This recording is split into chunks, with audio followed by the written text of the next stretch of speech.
Dear students, एक लंबे समय के बाद मैं वापस आ रहा हूँ और हमने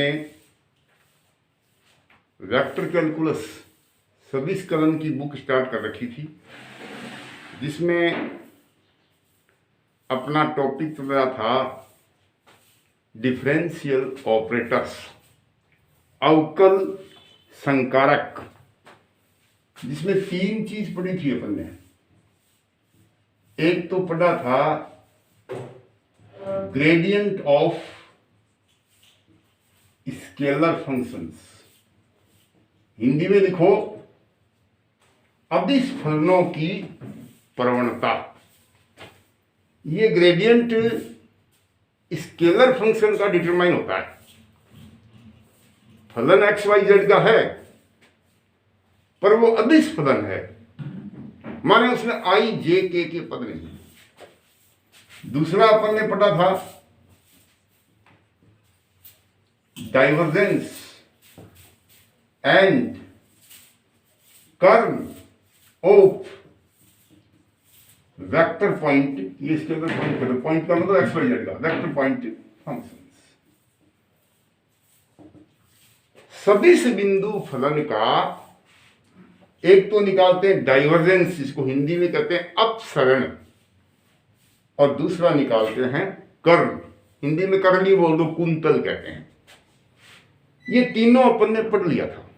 मैं आज चूंकि लंबे टाइम बाद क्लास ले रहे हैं तो तीनों का एक एक एग्जाम्पल लेता हूं ताकि आप अपडेट हो जाएं, और उसके बाद अपन आगे प्रोसीड करते हैं। मैं एक एग्जाम्पल ले रहा हूं। First example, find gradient of function. एक फलन ले लिया इसने X square Y Z minus 3xy square plus 2xy Z square plus 4 at 1 3 0। इस फलन का बिंदु 1 3 0 पर ग्रेडियंट निकालिए। ये क्वेश्चन है। देखिए, ये स्केलर पॉइंट फंक्शन है, एक्स वाई जेड का फलन है, इसलिए ये पॉइंट हो गया, और स्केलर का मतलब अदिश है। तो जिसका ग्रेडियंट निकालना हो उसको एफ मान लो, माना F X Y Z. F किसका फलन है? एक्स वाई जेड का फलन है, वो हमने मान लिया एक्स स्क्वायर वाई जेड, इसको मान लिया।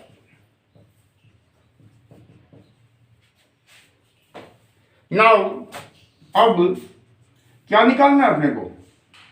ग्रेडियंट ऑफ एफ निकालना है। इस अदिश फलन का ग्रेडियंट निकालना है। ग्रेडियंट का क्या फॉर्मूला बताया था बेटा? Del F.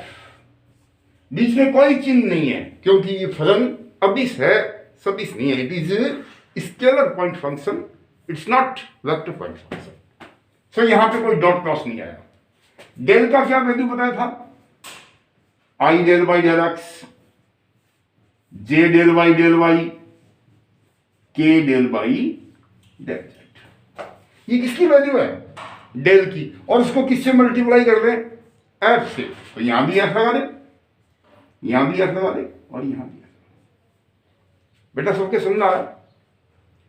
Gradient of f का फॉर्मूला हो गया डेल एफ, और डेल एफ का ये मान हो गया i del f by del x plus j del f by del y plus k del f by del z. चलो इसको कैलकुलेट करो। So this is i del F upon del x का क्या मतलब होता है? इस फंक्शन का एक्स के सापेक्ष आंशिक अवकलन, partial differentiation of this function with respect to X. X के सापेक्ष आंशिक अवकलन कैसे करते हैं? जैसे अपन ने अवकलन करते हैं, बस एक्स के सापेक्ष करने का मतलब वाई और जेड का व्यवहार कांस्टेंट जैसा होगा। जब वाई के सापेक्ष अवकलन करेंगे एक्स और जेड कांस्टेंट होंगे, जब जेड के सापेक्ष अवकलन करेंगे एक्स और वाई कांस्टेंट होंगे। ओके, तो हमको इसका एक्स के सापेक्ष अवकलन करना है, तो वाई जेड तो कांस्टेंट है, एक्स स्क्वायर का 2x हो गया। तो कितना आ गया बेटा? 2xy। आगे चलो, माइनस का 3 constant, Y square constant, X का अवकलन 1, 2 constant, y constant, z square constant, x का 1, so it is 2yz। Okay, 4 का अवकलन 0 हो गया, del F upon del X. अगला पद क्या है, जे। ओके, अब की बार फंक्शन एफ का y के सापेक्ष आंशिक अवकलन करना है। You have to differentiate this function F partially with respect to y. So this time x and z are considered as constant. अब की बार x और z को हम क्या मानेंगे, अचर मानेंगे। तो करिए होगा बेटा, एक्स स्क्वायर अचर है, z अचर है, y का y के सापेक्ष 1, माइनस का 3 constant, x constant, y square का 2y, तो minus 6y, 2 constant, x constant, z square constant, y का 1 और 4 का 0। ओके, ये सब क्या समझ में आ गए, प्लस के, ऑलराइट। अब है del F upon del Z, partial differentiation of F with respect to Z. F का जेड के सापेक्ष आंशिक अवकलन, जेड के सापेक्ष अवकलन करेंगे तो एक्स और वाई कांस्टेंट होंगे। तो ये कांस्टेंट है, ये कांस्टेंट है, जेड का जेड के सापेक्ष 1, 3 constant, X constant, Y square भी कांस्टेंट, जेड है ही नहीं इसमें, तो इसका अवकलन 0। 2xy कांस्टेंट है, जेड स्क्वायर का 2z, तो इट इज 4xyz। ये आपका निकल गया ग्रेडियंट एफ। ग्रेडियंट एफ का मतलब डेल एफ, डेल का मतलब ये एफ से मल्टीप्लाई कर दिया। तो कुछ नहीं करना बेटा, एक बार एफ का एक्स के सापेक्ष अवकलन करके आई लगा दो साथ में, दूसरी बार एफ का वाई के सापेक्ष आंशिक अवकलन और जे लगा दो, और तीसरी बार एफ का जेड के सापेक्ष आंशिक अवकलन और के लगा दो। और एट 130, इसका मतलब क्या हुआ कि इस ग्रेडियंट में एक्स वाई जेड की जगह 1 3 0 लिख दो। तो क्या लिखेंगे, एट 130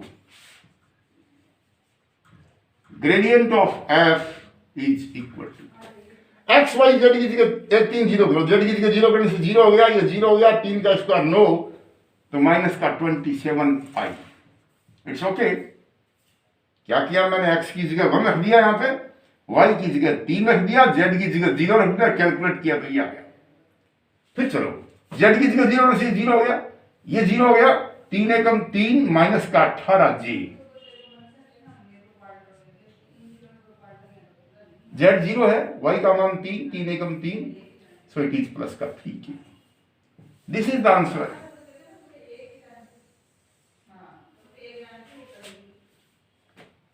ऐसे ग्रेडियंट एफ निकालते हैं।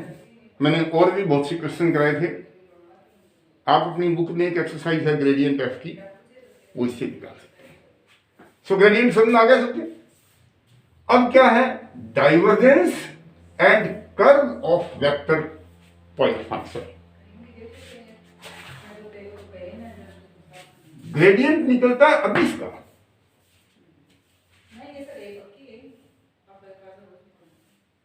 डाइवर्जेंस और कर्ल जो है वो किसका निकलेगा, वेक्टर पॉइंट फंक्शन का। अभी एक एग्जांपल देते हैं। पहले तो डेफिनेशन लिखो, यदि fx,y,z कोई सदिश फलन है, इफ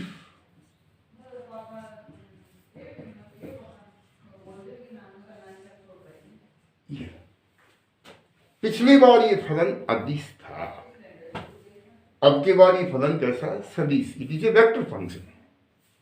तो इसमें किसके पद होंगे, एक्स वाई जेड के पद तो होंगे जैसे पिछली बार था। अब सदिश होने से इसमें पहला पद आई का, दूसरा जे का, तीसरा के का। बी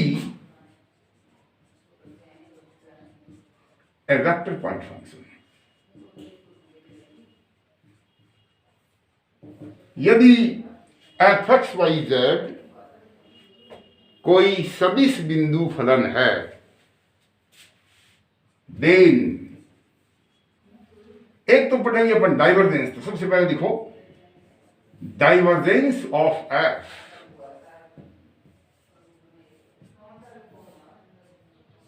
जिसको शॉर्ट में अपन डाइवर्जेंस को डी आई भी लिख देते हैं, डाइवर्जेंस ऑफ एफ पढ़ते हैं इसको। इसका फार्मूला होता है डेल डॉट एफ। ग्रेडियंट में यहाँ कोई डॉट नहीं लगता है, वहां फलन अदिश होता है, इसलिए डेल को सीधा एफ से गुना कर देते हैं। ये है डॉट प्रोडक्ट, वेक्टर प्रोडक्ट बोलते हैं इसको, सॉरी डॉट प्रोडक्ट बोलते हैं इसको, बिंदु गुणनफल या स्केलर प्रोडक्ट भी बोलते हैं। डेल की क्या वैल्यू होती है?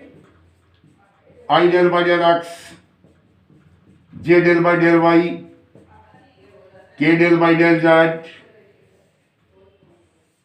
मैंने डेल की वैल्यू रख दी, डॉट। अब ये एफ अब की बात सदिश फलन है। सदिश फलन के 3 पार्ट होते हैं।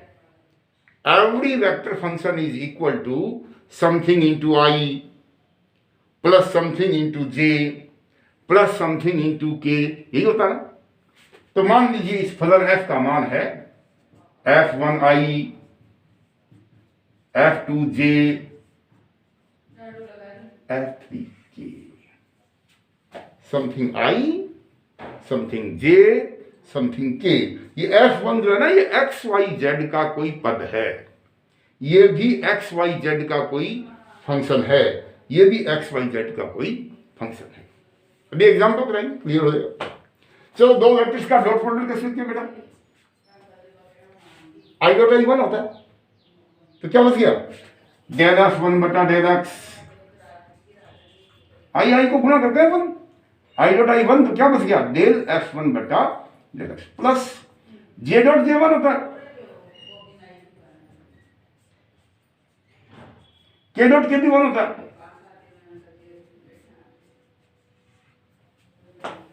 ये आई जे के गायब हो गए, इसलिए इस डॉट प्रोडक्ट को स्केलर प्रोडक्ट भी बोलते हैं। ये भी वेक्टर है, ये भी वेक्टर है, लेकिन डॉट प्रोडक्ट करने के बाद में वेक्टर नहीं आता, क्या आता है? अदिश आता है, सदिश आता है। तो इसका मतलब डाइवर्जेंस कैसे निकलेगा? जो हमको फंक्शन दे रखा है एफ सदिश फलन, उसके 3 भाग होते हैं, something I, something J, something के। तो आई का गुणांक f1 है, उस f1 का x के सापेक्ष आंशिक अवकलन कर दो, f2 का y के सापेक्ष आंशिक अवकलन कर दो, और f3 का partial differentiation with respect to z कर दो। फॉर एग्जाम्पल, एक एग्जाम्पल दिया मैंने, find divergence of f at 1 0 -4। सदिश फलन f का इस बिंदु पर डाइवर्जेंस ज्ञात कीजिए जहां, और मैं सदिश f ले रहा हूं x स्क्वायर वाई आई माइनस 2xz स्क्वायर जे 3y स्क्वायर जेड स्क्वायर के। देखिए, जो मैंने ग्रेडियंट का एग्जाम्पल कराया था उसमें फलन कैसा था? कैसा फलन था बेटा? अदिश फलन, स्केलर फंक्शन। अब ये और फलन क्या है? सदिश फलन है। तो ये आपका f1 है, f1i। ये आपका माइनस का 2xz क्या है? f2, और ये क्या है? f3। So now divergence of f is equal to, क्या बोलते हैं इसको आप? Del dot F. और डेल डॉट एफ का क्या फॉर्मूला? पूरा नहीं लिखा है इसको, एग्जाम में सीधा लिखे आप, डेल एफ 1 बटा डेल एक्स, डेल एफ 2 बटा डेल वाई, डेल एफ 3 बटा डेल जेड। मैंने एक्सप्लेन किया पूरा। इसका क्या मतलब है? f1 का x के सापेक्ष आंशिक अवकलन। कौन है f1? f1 कहते हैं i के गुणांक को। i का गुणांक कौन है? x square Y. इसका डिफरेंशिएशन किसके सापेक्ष? x के सापेक्ष। तो y तो कांस्टेंट x स्क्वायर का 2x, so it is only 2xy minus, sorry plus का ये f1 का, यानी इसका x के सापेक्ष आंशिक अवकलन प्लस, अब क्या करेंगे? f2 का y के सापेक्ष आंशिक अवकलन। F2 कहते हैं जे के कोफिशिएंट को, जे के गुणांक को। कौन है F2 की जगह? माइनस का 2xz², इसका y की सापेक्ष अवकलन करो। इसमें भाई y का पद है ही नहीं, 2 भी कांस्टेंट, x भी कांस्टेंट, z² भी कांस्टेंट, तो ये अवकलन 0 हो गया। आपके सबके समझ आ रहा है? Differentiation with respect to y करना था, इसमें y का पद ही नहीं है, x और z तो कांस्टेंट, इसलिए अवकलन 0 प्लस f3 का z के सापेक्ष, ये f3 आपका, तो 3 कांस्टेंट, y² कांस्टेंट और z² का 2z, 3 दूनी 6y²z। सो ये आंसर आ गया 2xy प्लस 6y²z। और ये कहां निकालना है? Therefore, divergence of vector f is at 1, 0, -4 is equal to, x की जगह क्या करेंगे 1, y की जगह 0, z की जगह -4, यहां भी y है, यहां भी y है, y का मान 0 करने से y दिए, यहां डाइवर्जेंस f क्या आ गया? 0 आ गया। सबके समझ में आया डाइवर्जेंस कैसे निकालते हैं? डाइवर्जेंस ऑफ एफ का क्या फार्मूला होता है? डेल डॉट एफ, और इसको सीधा क्या लिखेंगे? डेल f1 बटा डेल x, डेल f2 बटा डेल y, डेल f3 बटा, f1 का x के सापेक्ष अवकलन कर दो, f2 का y के सापेक्ष, f3 का z के सापेक्ष, और लास्ट में पॉइंट। कितना आया यहाँ डाइवर्जेंस ऑफ f? 0 आ गया। मैंने आपको एक परिभाषा दिखाई थी, सोलेनोइडल वेक्टर,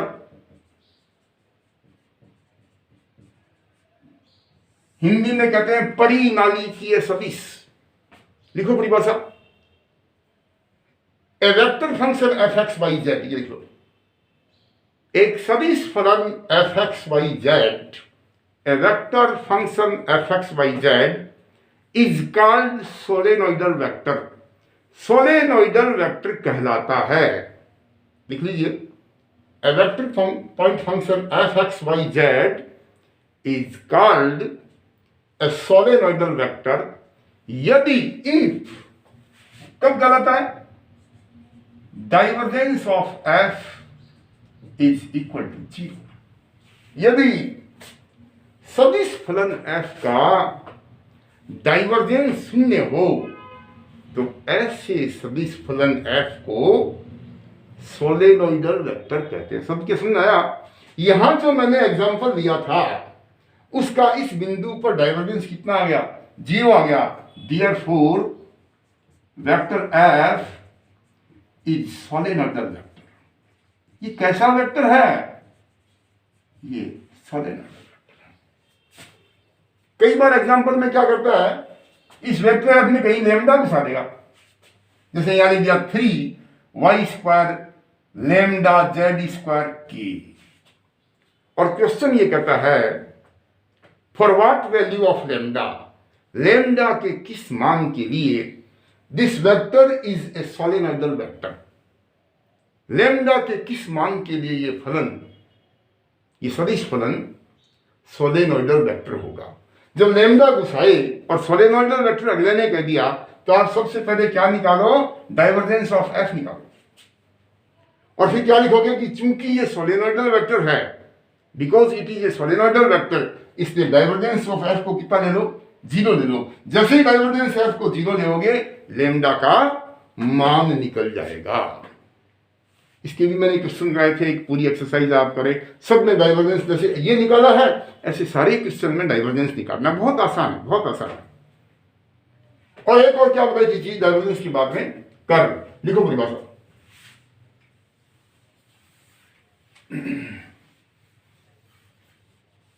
डेफिनेशन लिखिए, if f(x,y,z) be a vector point function, यदि f(x,y,z) कोई सदिश बिंदु फलन है, देन, अब हम डाइवर्जेंस से f की जगह क्या ले लेंगे? कर्ल ऑफ f, इस सदिश फलन f का कर्ल का फार्मूला होता है डेल क्रॉस f। बेटा डाइवर्जेंस में डॉट आता है और कर्ल में डॉट की जगह क्या आ जाता है? क्रॉस आ जाता है। लिख लीजिए is equal to del cross is equal to del का ये वैल्यू रख दो, लिख लो ये, और इस डॉट की जगह क्या कर देंगे, क्रॉस कर देंगे।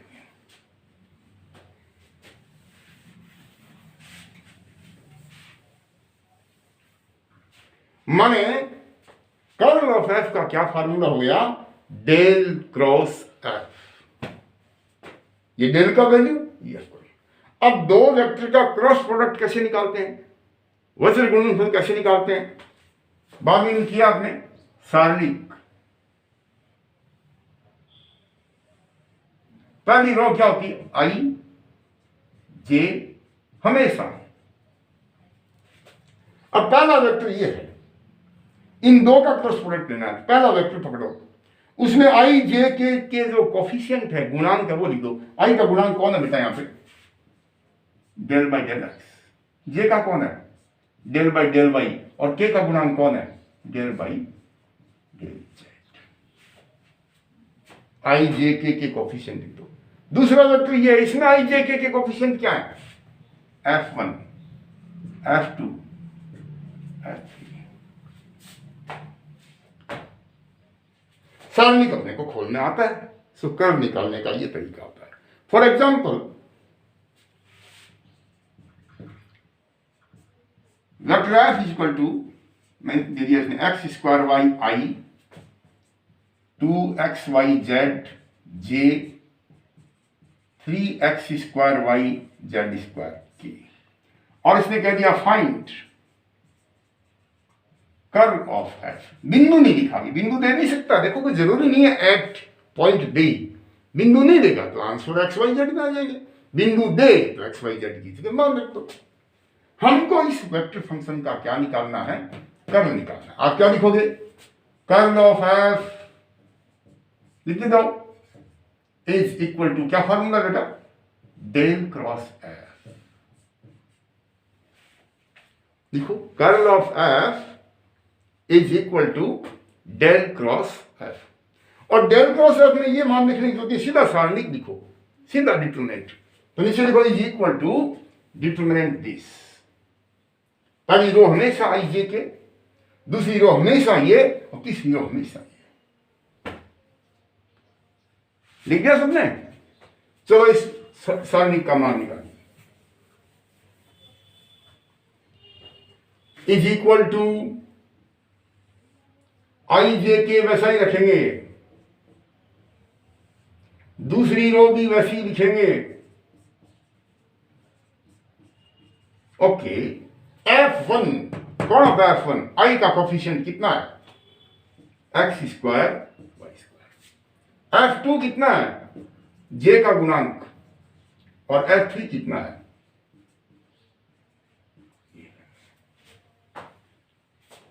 कुछ नहीं करना आपको, F1 F2 F3 की वैल्यू रखनी।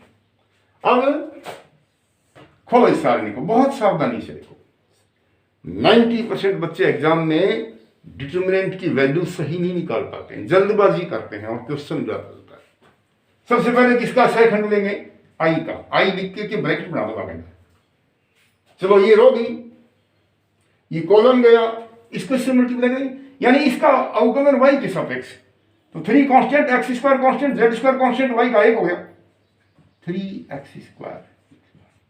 बीच में माइनस निकाल, वजह गुणा करते हैं इसको इससे करके, और इसको इससे करेंगे। माइनस तो वैसे ही आता है, माइनस वैसे तो माइनस माइनस है। इसका जेड के सापेक्ष अवकलन 2 constant X constant Y constant Z का अवकलन 1 हो गया। आई का सेकंड लिया, इसका वाई के सापेक्ष अवकलन माइनस इसका जेड के सापेक्ष अवकलन। अब अगला गुणांक किसका लेंगे, प्लस का नहीं है, माइनस का आएगा जी। वो रो गया, ये कॉलम गया, इसका एक्स के सापेक्ष अवकलन, तो एक्स स्क्वायर का 2x हो गया, तो 3 दूनी 6x Y Z square constant है, माइनस इसका जेड के सापेक्ष अवकलन, इसमें जेड है ही नहीं, 0, प्लस के आ जाएगा। के में ये रो गई, ये कॉलम गया, इसका एक्स के सापेक्ष अवकलन, तो माइनस का 2 constant Y constant Z constant X का अवकलन 1, और माइनस इसका वाई के सापेक्ष अवकलन, एक्स स्क्वायर कांस्टेंट है वाई स्क्वायर का 2x वाई, तो 2x स्क्वायर वाई आंसर आ गया बेटा, दिस इज द आंसर। तो किसी भी सदिश फलन का कर्ल कैसे निकालते हैं? कर्ल का formula del cross F, del cross F का फार्मूला ये, और इस सारणिक में यहाँ F1 F2 F3 के मान रख के इसको एक्सपांड कर दो। सबके समझ आ रहा है? मैंने डाइवर्जेंस से बताया था कि किसी फलन का यदि डाइवर्जेंस 0 है तो उसको सोलेनोइडल वेक्टर कहते हैं। यहां भी एक परिभाषा दिखाई थी आपको, इररोटेशनल वेक्टर। देखो, अघूर्णीय सदिश फलन, इररोटेशनल। यदि किसी फलन f का